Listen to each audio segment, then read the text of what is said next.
Okay, we're back and we finally got the demolition done on the renovate. So we hauled out all the cement, and lo and behold, there's kind of somewhat of an interesting footprint left from the previous design. We might end up incorporating some of it and using it in our own way.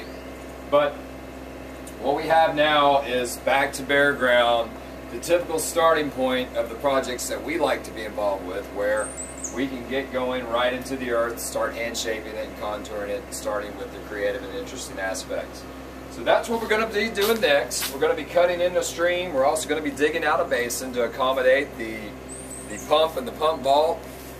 And stay tuned as we progress. We'll take some more video and show you how this happens. Thanks and have a great day.